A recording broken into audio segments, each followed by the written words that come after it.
Good morning friends, स्वागत है आपका इस नए वीडियो में। और आज हम लोग डिस्कस करने वाले हैं एग्जैक्टली कि अब बच्चों के पास टाइम है कम और पढ़ाई की स्ट्रैटेजी क्या होनी चाहिए। एग्जैक्टली जी हाँ, टाइम आपके पास बचा है कम और 12th बोर्ड एग्जाम आपके सर पे मंडरा रहा है। एग्जैक्टली इसका मतलब एग्जाम तो आ चुकी है, डेट शीट आ चुकी है। अब प्लानिंग कैसे की जाए, पढ़ाई स्टार्ट कैसे किया जाए। सर पढ़ाई तो हो ही नहीं रही है, हम बैठ ही नहीं पा रहे। हमें ये टेंशन आ रहा है कि कौन सा सब्जेक्ट पढ़ें, कौन सा सब्जेक्ट ना पढ़ें, कौन सा टॉपिक करें, कौन सा टॉपिक ना करें, कौन सा सब्जेक्ट हमें पहले तैयार करना है, कौन सा बाद में करना है।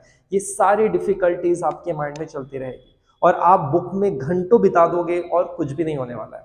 अगर आपने यही स्टेप लगातार करते गए, टाइम फिर से निकल जाएगा। टाइम है आपके पास कम।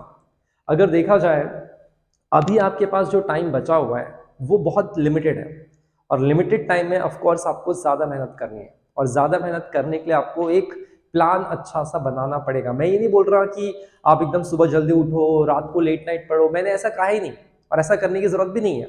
एक नॉर्मल टाइम टेबल बनाकर भी हम लोग अपनी पढ़ाई कर सकते हैं और बिना टाइम टेबल के भी कर सकते हैं। मैक्सिमम टाइम देखा गया बच्चे टाइम टेबल बनाते तो हैं लेकिन फॉलो एक भी नहीं करते, फॉलो एक भी हो ही नहीं पाता, मुश्किल हो जाता है।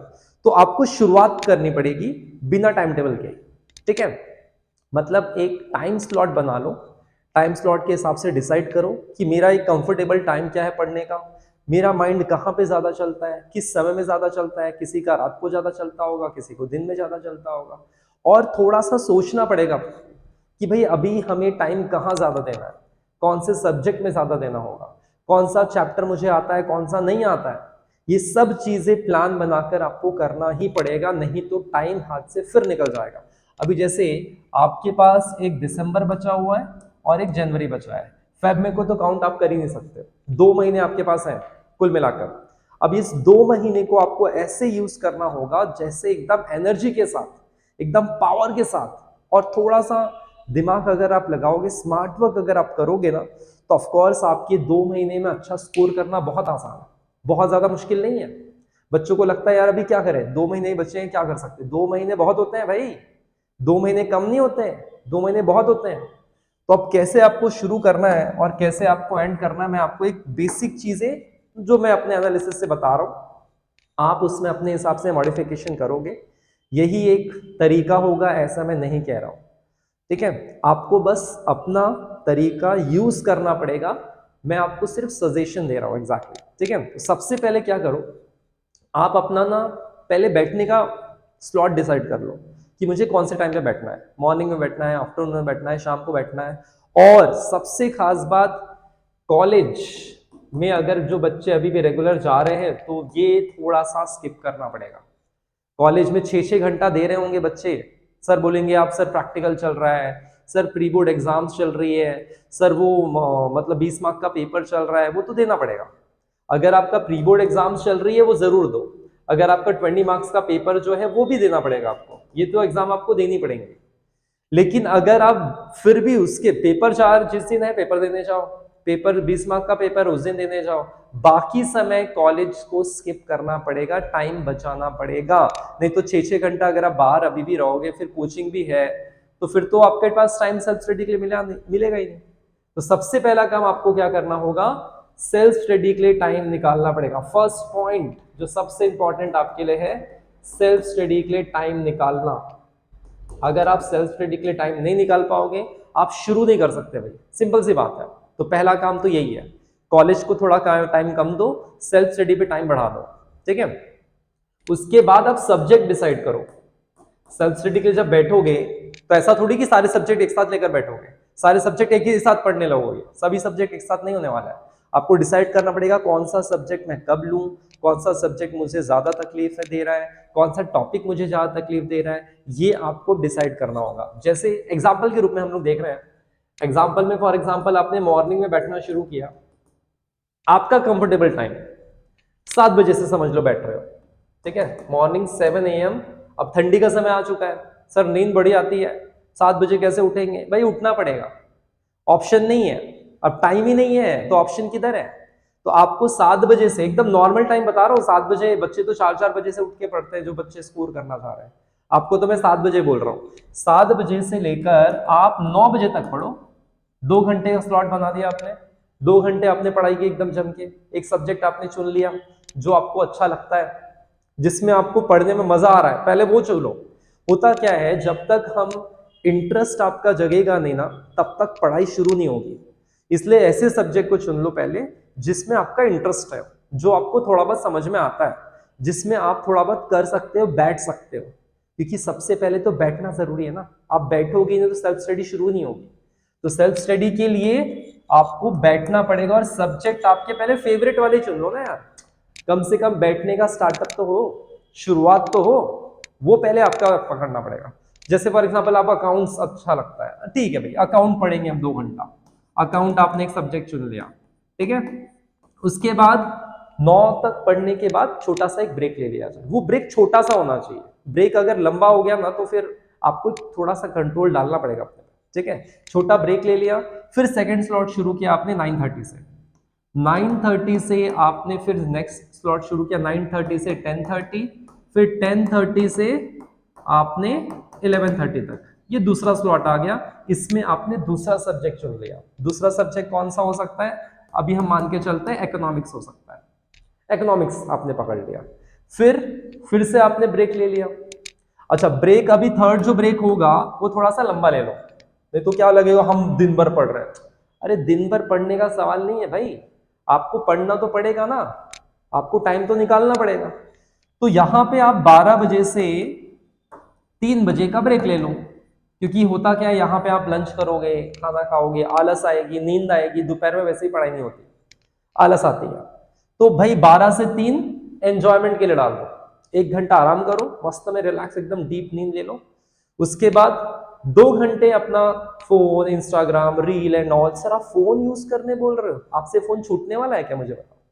फोन तो छूटेगा नहीं हमसे, अगर वो छूट जाए तो बेस्ट हो जाए, लेकिन अगर वो नहीं छूट पा रहा है तो उसका टाइम लिमिट कर दो, उसको स्लॉट में कम कर दो, अपने आप पे कंट्रोल ला दो, तो फिर कुछ हो सकता है भाई। तो ये जो 3 घंटा यहाँ पे निकाला गया है 12 से 3, इसमें आपका लंच हो गया, इसमें आपका एंटरटेनमेंट हो गया, इसमें म्यूजिक सुनना है, मूवी देखना है, जो करना है वो करो, लेकिन वो टाइम लिमिट फिक्स्ड होना चाहिए। अगर आपने अपने आप को फिक्स कंट्रोल में डाल दिया ना, तो पढ़ाई कैसे नहीं होती मुझे बताओ, आराम से होगा। ऐसा नहीं तो फिर रील देखने लगे और घंटे घंटे रील ही देख रहे हो, अब फेसबुक पे ही चैटिंग कर रहे हो या फिर व्हाट्सएप पे चैटिंग कर रहे हो, वो चीज मत करना भाई। ये गलती कर दी अब आपने अगर, तो फिर तो मुश्किल बढ़ने वाली है, कम नहीं होगी, पढ़ाई कभी होगी ही नहीं, शुरुआत ही नहीं होगी फिर तो ये शुरुआत करने के लिए फेवरेट सब्जेक्ट चुन लिया, अपने आप को टाइम स्लॉट में डाल रहे हो, अपने आप को बांधित कर रहे हो, कंट्रोल कर रहे हो एग्जैक्टली, और उसके हिसाब से पढ़ाई करोगे। फिर इसके बाद आपका नेक्स्ट स्लॉट शुरू हो जाता है 3 बजे से लेकर आप पढ़ोगे यहाँ पे 6 बजे तक। यहाँ पे 3 घंटे का स्लॉट निकाल लिया, यहाँ पे पहले 2-2 घंटे से शुरुआत कर रहे हो, या फिर 1-1 घंटे का भी स्लॉट रख सकते हो, बीच में 5-10 मिनट का ब्रेक ले सकते हो। ये मेरा एग्जांपल है, आप उसको मॉडिफाई करो अपने हिसाब से। फिर 3 से 6 आपने फिर से पढ़ना शुरू कर दिया, यहाँ पे आप ओसीएम ले लिया, आपने मैथ्स ले लिया साथ में, 2 सब्जेक्ट यहाँ पे आप करो, 1.5 घंटा एक सब्जेक्ट, 1.5 घंटा एक सब्जेक्ट, बीच में 5 मिनट का ब्रेक ले लिया, ठीक है।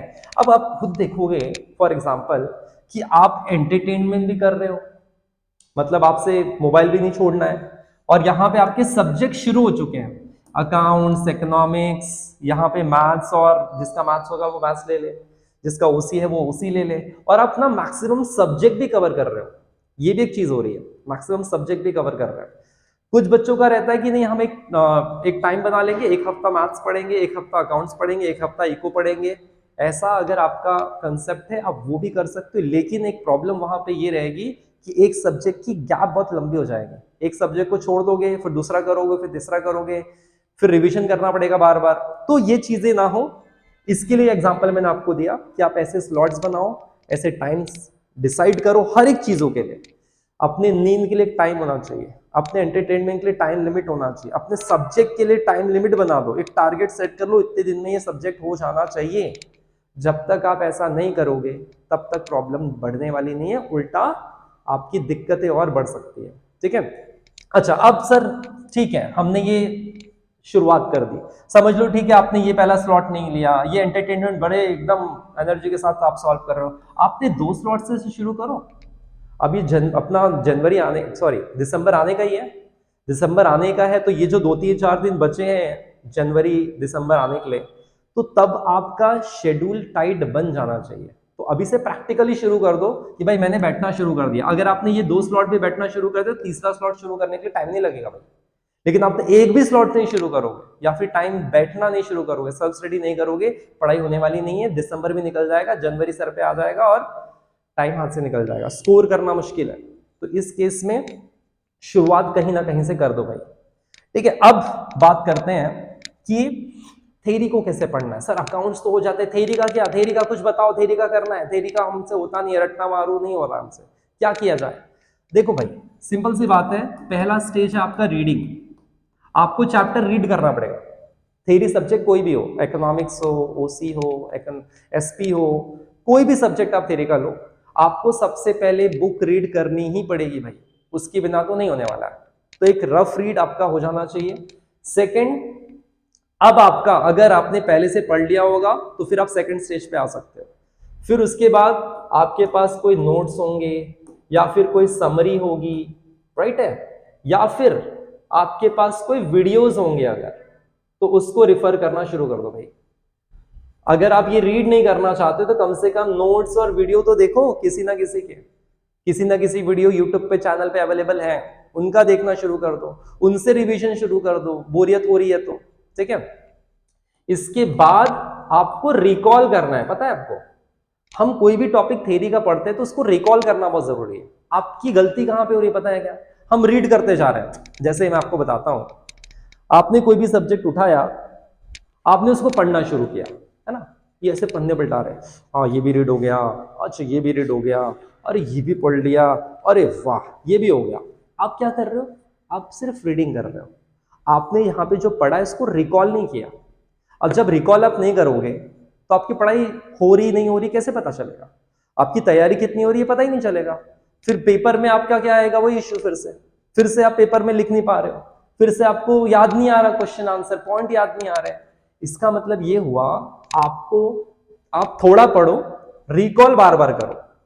जब तक आप रिकॉल नहीं करोगे तब तक यहाँ पे पता नहीं चलेगा कितना जा रहा है, कितना सेव है, कितना नहीं है, किसमें मेहनत करनी, किसमें नहीं करनी है, दिक्कत बढ़ने वाली। इसीलिए बार बार रिकॉल करोगे, बार बार रिवीजन कर रहे होगे, और आंसर को राइटिंग प्रैक्टिस में करके देखो भाई। भले ही शॉर्ट में लिखो, बुलेट पॉइंट ही लिखो, लेकिन लिखो तो सही। तो थ्योरी में इसका मतलब 3 स्टेप में आपको करना है। पहली आपको बुक रीडिंग, दूसरा अगर आपको नहीं समझ आ रहा है तो वीडियो देख लिया, नोट्स को रिफर कर लिया, और तीसरा सबसे इंपॉर्टेंट पार्ट है रिकॉल करना। अगर आपने रिकॉल नहीं किया, रिवीजन नहीं किया, सब उड़ जाएगा दिमाग से, थ्योरी आपकी धरी की धैर्य रह जाएगी और मुश्किल आपकी बढ़ने वाली है बुरी तरह से। इसलिए थ्योरी के लिए आपको थोड़ा सा मेमोरी का इस्तेमाल करना पड़ेगा भाई, क्योंकि वहां पे राइटिंग है, आपको कितना समझा है वो थोड़ी कोई देखने वाला है, आपसे कोई वहां पे आंसर थोड़ी पूछने वाला है, आपको तो राइटिंग लिखकर दिखाना है। और राइटिंग में आपका रिकॉल का बड़ा महत्व बढ़ जाता है भाई, इंपॉर्टेंस उसका बढ़ जाता है। इसलिए आपको बार बार रिवाइज करके, रिकॉल करके राइटिंग प्रैक्टिस करना पड़ेगा, ज्यादा से ज्यादा करना पड़ेगा। टाइम कंज्यूमिंग है, लेकिन नहीं करोगे तो सब्जेक्ट तैयार नहीं होने वाले, कोई भी सब्जेक्ट हो भाई, ठीक है। तो पहले अंडरस्टैंडिंग, रीडिंग में आप क्या कर रहे हो? एग्जैक्टली अंडरस्टैंडिंग कर रहे हो ना टॉपिक को। अंडरस्टैंड करने के बाद यहाँ पे कुछ सेंटेंस फील करो, डालो इसको, बहुत सारे सेंटेंस फॉर्मेशन दिमाग में डालो। उसके बाद राइटिंग प्रैक्टिस में वो निकलकर सामने आएगा। यहाँ पे कुछ होगा तो निकलेगा, यहाँ कुछ नहीं है तो कुछ नहीं निकलेगा। तो थियरी के लिए आपको ये करना पड़ेगा। अकाउंट्स के लिए तो भाई आपको बहुत बार बहुत कुछ टीचर्स बताते रहते हैं, तो अकाउंट्स में सिर्फ और सिर्फ आपको प्रैक्टिस करना है। बुक में मैं आपको बता रहा हूं, बुक्स में जितने भी क्वेश्चन आपको सॉल्व और अनसॉल्व, ठीक है, जो भी दिए हैं उतना भी कर लिया अगर आपने तो आपके लिए काफी है, मोर देन एनफ है। उसी से क्वेश्चन घुमा फिरा कर आते हैं, नंबर्स बदले जाते हैं और नाम बदले जाते हैं, क्वेश्चन उतना मोर देन एनफ है। बुक्स के पीछे के एक्सरसाइज आप अच्छे से कर लो थ्योरी के लिए। अकाउंट्स के लिए प्रैक्टिकल क्वेश्चंस, अनप्रैक्टिकल क्वेश्चन, मतलब अनसॉल्व्ड सॉल्व्ड दोनों कर लिया, मोर देन सफिशिएंट है। और नंबर ऑफ क्वेश्चन कम है, ऐसा नहीं कि बहुत ज्यादा है, किसी में 10 है, किसी में 12 है, किसी में 20 है, किसी में 15 है, ऐसे आपको पास दिए। टोटल हो सकता है वो 25-30 तक हो जाए, लेकिन बहुत ज्यादा नहीं है भाई। 2-2 क्वेश्चन भी अगर हम करते हैं तो फटाफट होता है। और अगर आप अकाउंट्स को 2 घंटा दे रहे हो, 1.5 घंटा दे रहे हो, तो ऑफकोर्स 2 से ज्यादा क्वेश्चन होने वाले हैं। तो आपको एक सेट माइंड करना होगा, बैठना शुरू करना पड़ेगा, और अपना एक छोटा सा टाइम टेबल बनाना पड़ेगा। और अब कमेंट में मुझे लिखकर बताएं कि किसने किसने टाइम टेबल बनाना शुरू किया है, किसने अपना शेड्यूल बनाना शुरू कर दिया। और सर आज से तो हम बैठने वाले हैं, ये कंफर्म कर देना आज से हम बैठने वाले हैं, ये कमेंट में लिखकर मुझे बताओ, मुझे कंफर्म करो सर आज शुरू कर रहे हैं। ठीक है, ये छोटा सा मैंने आपको एक एग्जांपल देकर समझाने की कोशिश की, तो आप इसमें मॉडिफाई करो अपने हिसाब से, बैठना शुरू करो, रिवीजन करो शुरू, नहीं तो टाइम मिलेगा नहीं दोबारा। और पता है 12th में बच्चा एक ही बार पेपर देता है, चाहे उसके 40 आए चाहे 90 आए। अब आपको डिसाइड करना है कि 40 मार्कशीट में लिखाना है कि 90 लिखाना है, ये आपके हाथ में है भाई, ये और कोई नहीं कर सकता, आप ही कर सकते हो। तो थोड़े से छोटे मोटे स्ट्रैटेजीज अपनाओ, बहुत ज्यादा ऐसा नहीं कि बहुत ज्यादा ही टाइम टेबल बना रहे, ये कर रहे वो कर रहे, कोई मतलब नहीं है, कोई फॉलो नहीं हो पाता है, मैक्सिमम नहीं हो पाता है, कुछ ही बच्चे कर पाते हैं, सारे नहीं कर पाते। तो अपन तो वो उनके लिए बात कर रहे हैं जो नहीं कर पा रहे हैं, जो कर पा रहे हैं उनके लिए तो ये वीडियो है ही नहीं, जो नहीं कर पा रहे उनके लिए ये वीडियो है कि भाई शुरू तो कर, कहीं से शुरुआत तो करना पड़ेगा। तो ओवरऑल ये था, ओवरऑल शॉर्ट में मैंने आपको बताने की कोशिश की। अगर आपको कहीं भी डिफिकल्टीज है और मुझे बताइए, अब अगर आपको कुछ टॉपिक समझना है एसपी इको अकाउंट्स का तो मुझे जरूर बताइए, आपको वहां से कहीं ना कहीं सपोर्ट तो मिलेगा। आपको मैं वीडियो डालूंगा, शॉर्ट वीडियो डालूंगा, कुछ भी करूंगा, लेकिन आपको सपोर्ट जरूर करूंगा। चलिए तो मिलते हैं नेक्स्ट वीडियो में, तब तक के लिए बाय बाय।